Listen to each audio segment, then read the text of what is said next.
There are more molecules in a cup of water than there are cups of water in all the world's ocean. So that will make sense at the end of the video. Anyways, this is Story Skeptic. This week I want to talk about an old movie. Just because I was kind of inspired by the last video, why I love old movies, I just thought about some old films, and one came to mind, and that was The Incredible Shrinking Man from 1957, an old crusty movie in black and white. This is a film I didn't really know that much about.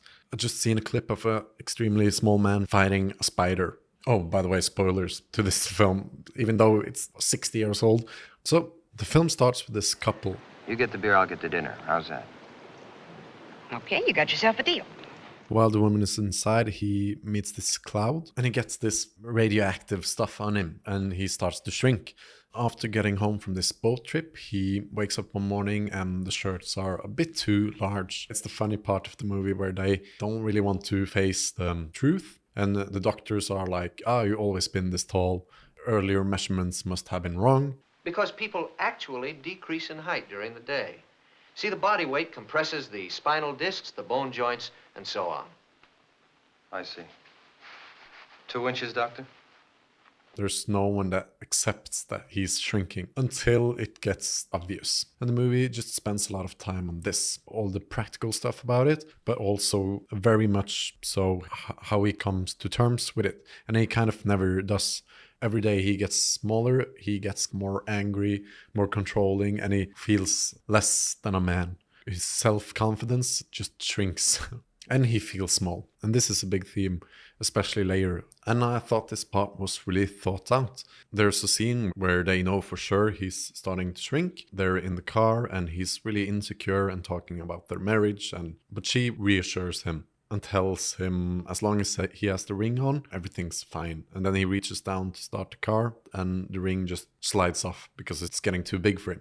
So it's all these small details I think is really well done. Eventually, he becomes so small that he lives in a little dollhouse inside their house, which is quite funny. And one day his wife is going out, leaving the house, and the cat is let into the house. There's like a big action scene and the cat chases him down to the basement. And here the movie changes. This movie is split up into parts. The first half is just about him shrinking. And at this moment, the second part starts. He's now so tiny that there's just a struggle to survive.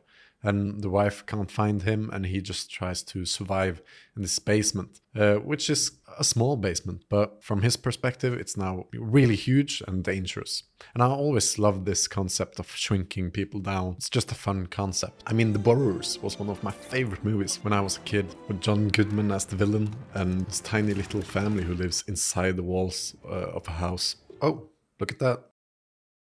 A young Draco. Anyways, in this movie, they take the miniature people genre, you could say, really seriously.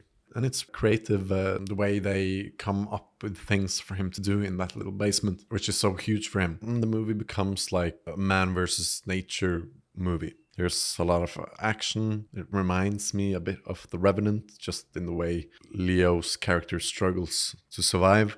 And he's just trying to get food, shelter, and just to survive the basement. And he's still shrinking, so it gets more dangerous to be there. There's not a lot of dialogue. From time to time, there is voiceover, like just his thoughts. For the most part, I really like it. It describes the place like this. The stairs stretched above me, as far as I could see. Cliff rising upon cliff. I knew I could never scale them. Yeah, and I just think it's really fun to see that he sleeps in a matchbox and that some dripping water, which are like a minor inconvenience for us, becomes a really big problem for him. There's just so many smart things done in this movie. When I watched it, I just thought it was kind of goofy, but a fun movie. It got better as it went along and more serious. And because in the basement, one of the things is fighting the big monster in the basement is this big spider. He obviously fights it and kills it and manages to get out. He's so small that he can just walk out to the grass out in the yard. The grass there is almost like a big forest for him. But then I was kind of surprised because it ends with this monologue, a voiceover of him just telling how small he feels, but kind of how huge. And it was such a nice reflection on him being small. It went really big. He felt he was a part of the universe. He felt bigger than ever.